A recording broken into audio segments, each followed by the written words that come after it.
Assalomu alaykum aziz mening o'quvchilarim. 2-sinf ona tilidan 26-mavzu. O'qib uqmoq kerak. Sog' tanda sog'lom aql. O'qib uqmoq kerak. Mana bu joyda siz ko'rib turganingiz ona va bola suhbatlar o'tkazmoqda. Ya'ni bu joyda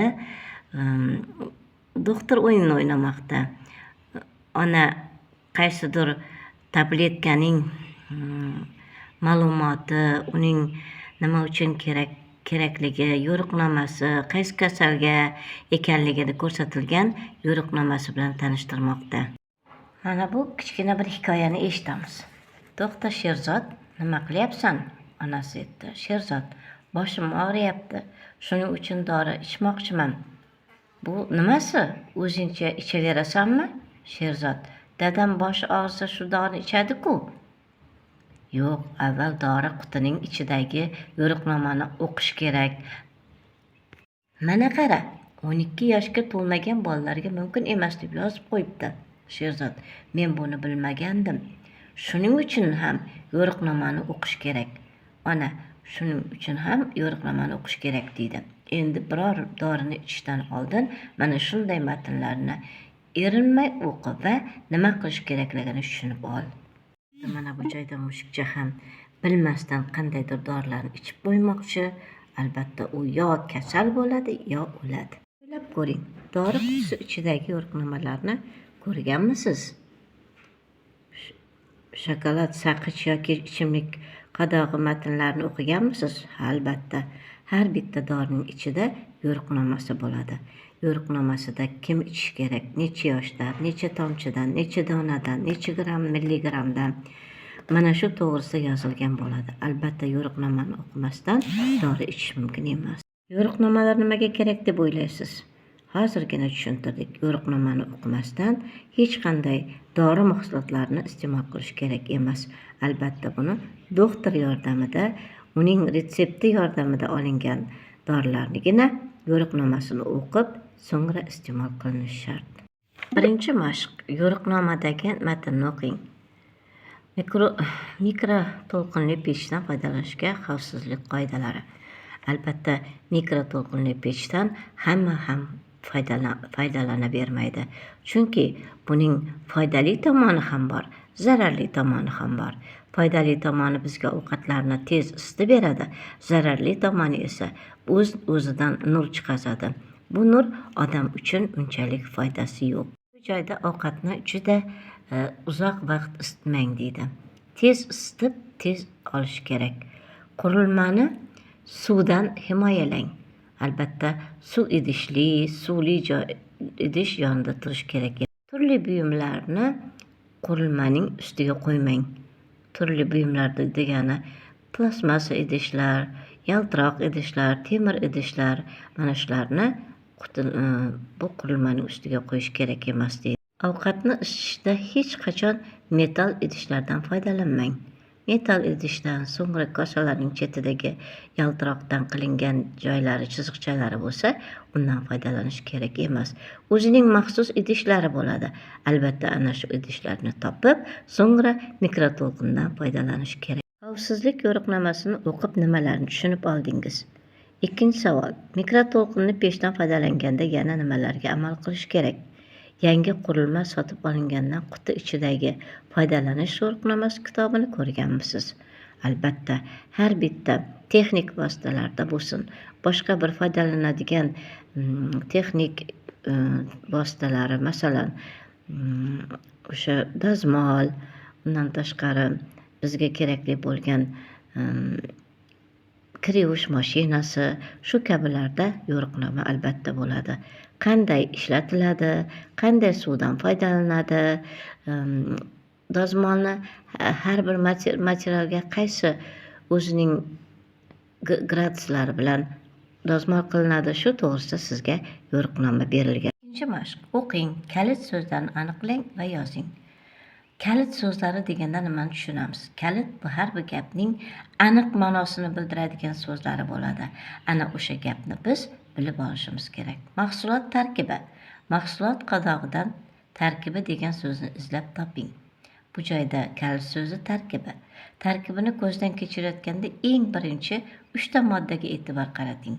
Eng birinchi 3 ta moddalar o'rnida shakar, to'yintirilgan yog'lar, hayvon yoki kokos yog'i, ishlov berilgan don mahsulotlari bo'lsa, ularni iloji boricha kamroq sotib oling. Shakar va zararli yog'lar semirib ketishiga sabab bo'ladi. Yana tishga kariyes tushiradi. Ishlov berilgan don mahsulotlari esa o'zidagi vitaminlarni butunlay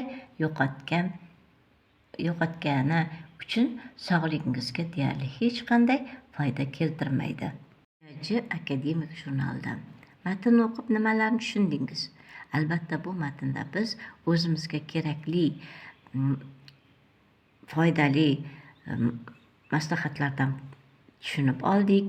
Bu joyda shakarni ko'p iste'mol qilmaslik, yog'larni ko'p iste'mol qilmaslik, bular odam uchun zararli ekanligini, semirtirib qo'yish kerakligini biz bilib oldik. Qaysi so'zlar matnni tushunish uchun ko'proq yordam berdi? Albatta, bu yerda yordam bergan so'zlar shakar, to'yintirilgan yog'lar, ishlov berilgan don mahsulotlari kabi so'zlardan foydalanganligimiz uchun bu matnni yaxshiroq tushunib oldik. Hozirning o'zida biror mahsulot qadog'idagi matnlarni o'qiy olasizmi? Albatta.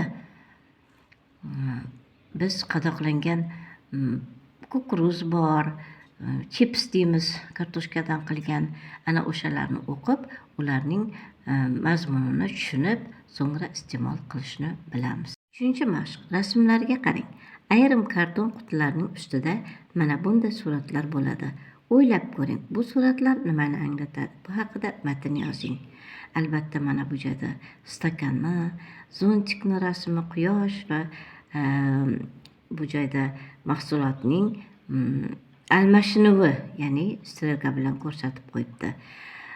Xo'p, bu joyda karton qog'ozga suv tegmasin, stakandagi suvlar to'kilmasin, yomg'ir tegmasligi uchun albatta uni soyabon joyiga qo'yish kerak, quyosh nuridan saqlash kerak. Karton bizlarga, masalan, o'sha tashqaridagi kartonni biz albatta musirga chiqazib, so'ngra uni ishlov berib, qaytadan o'zimizga qaytadi degan rasm keltirilib qo'yilibdi. 4-mashq. Matnni diqqat bilan o'qing. Dovyurak podshoh. Zahiriddin Muhammad Bobur bolalikdan dovyurak va jasur bo'lgan. Shuning uchun odamlar uni Bobur, ya'ni sher deb atashgan. Aytishlaricha, u qo'ltig'ida 2 odamni olib, qal'a devori ustiga mashqlar qilar edi. Bobur Mirzo 12 yoshda saltanat taxtiga o'tirib davlatni boshqaradi. U faqatgina kuchli emas, balki aql-zakovatda ham tengsiz edi. Bu Zahiriddin Muhammad Bobur. Bu 12 yoshda taxtga o'tirgan, juda kuchli inson bo'lgan, aql-zakovatda ham tengi yo'q inson topilmagan. Matnni o'qib tugatgach, o'zingizga quyidagicha savollar bering. Savol: matn kim yoki nima haqida? Javob: matn Bobur haqida. Savol: Bobur kim edi? Javob: Bobur podshoh edi. Bobur qanday odam edi? Javob: Bobur jasur va aqlli odam edi.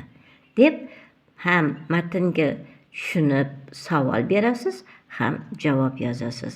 Mana shu ham bizning matnni bilib olishimizga katta yordam. 5-mashq. Gulzor. Bir kun dadam gul ko'chatlarini olib keldilar. Oyim, singlim va men ularni hovlimizga ekdik. Yoz keldi. Dadam safarga ketishimizdan oldin gullarni parvarish qilishimizni tayinladilar. Ular qaytganlaricha hovlini yashnatib, gulzorga aylantirdik. Bu rasmda ana o'sha bolaning uydagi, ya'ni ota va onasi safarga ketganda hovlilarni gulga aylantirganligini, gulzorga aylantirganligini ko'rsatilgan rasm. O'zingizga savollar berib, matnni yaxshilab tushunib oling. Savol va javoblarni daftaringizga yozing. O'ylab ko'ringchi, qaysi gapni olib tashlasak ham mazmuni umuman o'zgarmaydi. 3-savolga javob berish uchun yoz keldi degan gapni olib tashlasak ham matnimiz o'zgarmaydi. O'zligicha o'sha joydagi so'zlar o'zgarmasdan, ma'nosi ham o'zgarmasdan turishi mumkin.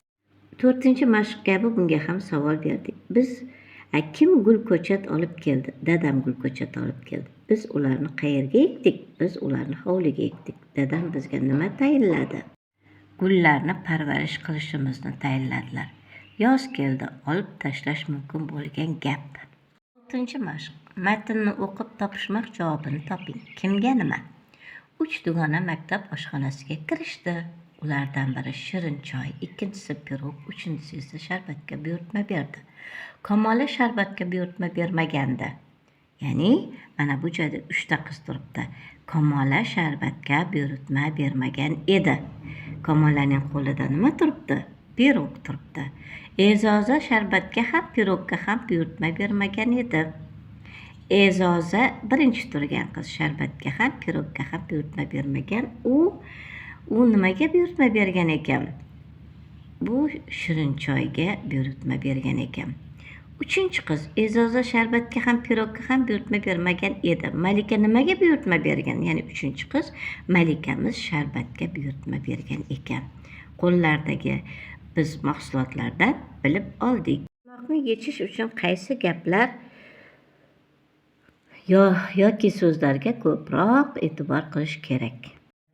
Topishmoqni yechish uchun bu joyda avvalo 3 ta qizga e'tibor berish kerak, keyin qo'llaridagi mahsulotlarga e'tibor berishimiz kerak. Choymi, pirogmi, sharbatmi? Ana o'shandan keyin topishmoq topilib bizlar xursand bo'lamiz. 7-mashq. Matnni o'zgartirib yozing. Jamshid beodob dangasa bola. Uy ishlarida ota-onasiga yordam bermaydi. Har kuni 2 baho olib, ularni xafa qiladi. Ishdan horib kelgan ota-onasiga 2 baholarni qo'rqib ko'rsatadi. Mana sizga o'sha rasm asosida hikoya tuzilgan ko'rinib turibdi. Ko'rsatilgan so'zlarni shunday so'zlar bilan almashtiringki, natijada Jamshid 2chi emas, a'lochi bo'lib qolsin. Mana o'sha 7-mashqimiz. Jamshid juda odobli bola. Uy ishlarida ota-onasiga yordam beradi. Har kuni 5 baho oladi va ularni xursand qiladi ota-onasini. Ishdan charchab kelgan ota-onasi o'g'lidan juda xursand bo'ladi. U ota-onasiga 5 baholarni xursand bo'lib ko'rsatadi. Mana matnimizdagi so'zlar o'zgarishi bilan uning mazmuni ham o'zgarib chiqdi. 8-mashq. She'rni ifodali o'qing. Chumolilar. Chumolilar rosa qiziq. Yo'lkalari chiziq-chiziq. Chumolining ishlagani og'zida don tishlagani. Ko'rgansiz-u izg'iganin, ko'rmagansiz mizg'igan. Hammalari harakatda, safida yo'q lavang latta. Ularda zo'r bo'ladi did, uzoqdan ham sezarlar hid. Hidni izlab ketaverar, maqsadga yetaverar. Po'lat Mo'min she'ri ekan. Biz bilamiz, chumoli juda mehnatkash. Bu haqida masallar ham bor. Chumoli ertalabdan kechgacha xizmat qiladi va o'ziga don-dun qishlash uchun yig'ib qo'yadi. Kitobni yopib, she'r mazmuni matn qilib yozing deydi. Bu joyda hech qanday qiyin joy yo'q. Albatta biz buni yozish qobiliyatiga egamiz. 8-mashq. Chumolilar. Chumolilar lapashshang bo'lmaydi. Ular mehnatkash, doim harakatda bo'ladi. Ular uzoqda hid biluvchan, ishchan, harakatchan maqsadiga yetadi. Mana shunday qilib qisqacha hikoya tuzsangiz bo'ladi. 9-mashq. Gaplarning ketma-ketligini to'g'rilab matnni ko'chiring. Oyisi esa unga turli rangdagi iplar olib beradi.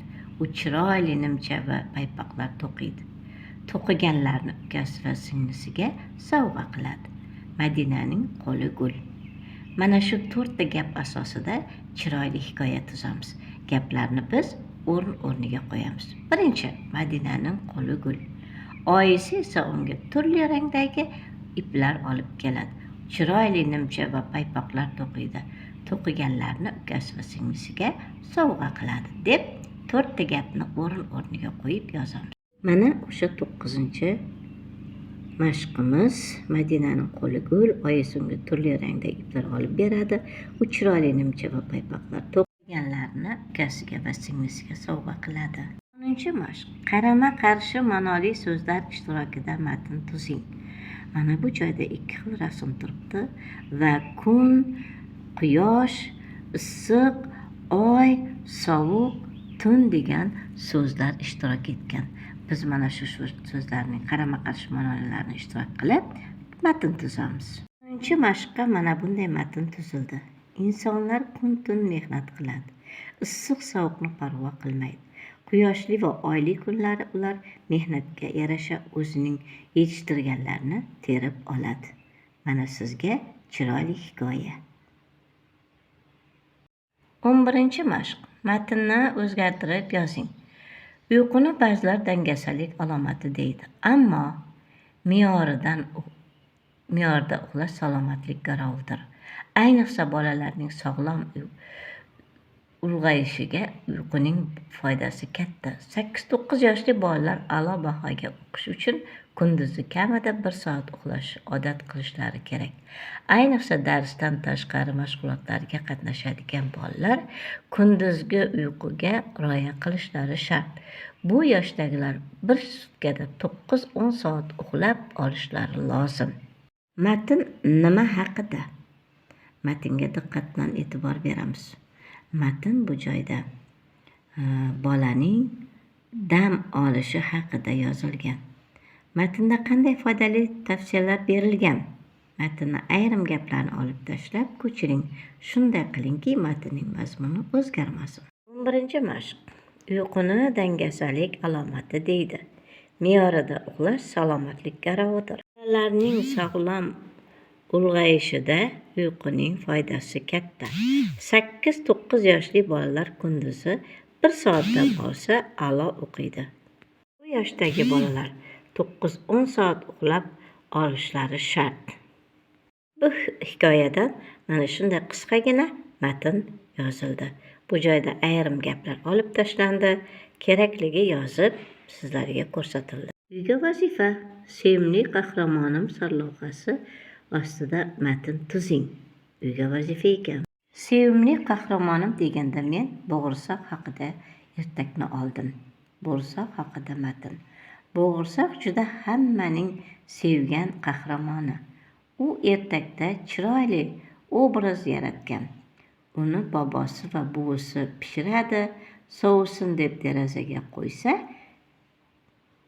qochib ketadi va o'rmonda turli hayvonlarni ko'radi.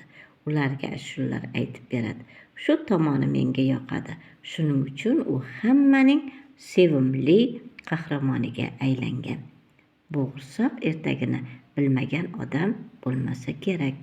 12-chi mashq. Rasmga qarab kichik hikoya tuzing. Siz nimalarni ko'ryapsiz? Bu qanday joy? Kim kimga joy bermoqchi? Mana shu to'g'risida hikoya tuzamiz. Albatta bu avtobus. Avtobusda odamlar kimga kim joy berish kerakligini ko'rsatib qo'yilgan. 12-chi mashq mana bunday tasvirlandi. Men har kuni ertalab maktabga avtobusda qatnayman. Ayrim vaqtlar qariyalar chiqib qoladi. Men ularga joy berishni unutmayman. Ular mendan minnatdor bo'ladilar. Bu rasmda mana shunday hikoya tuzsangiz ham bo'ladi. Balki o'zingiz qiziqtirgan biror bir so'zlar qatnashtirib ham matn tuzsangiz juda chiroyli chiqadi. Vazifa 4 ta gapdan iborat matn tuzib, maqol mazmunini tushuntiring. Kamtarga kamol, manmanga zavol. Uyga vazifamiz mana bunday bajarildi. Kamtarga kamol bu so'zning ma'nosi juda buyukdir. Kamtar inson doimo barkamol bo'ladi. Manman inson o'ziga zavol. Ya'ni manman degani kengaygan, ishdan qochadigan insonlarni manman insonlar deb ataydi. Hurmatli aziz mening o'quvchilarim, mana 26 mavzu shulardan iborat edi. Siz albatta hikoyalarni to'g'ri o'qib, to'g'ri tushunib, matnlarni to'g'ri tuzgan bo'lsangiz, men bundan juda ham xursandman. Xayr, mening azizlarim.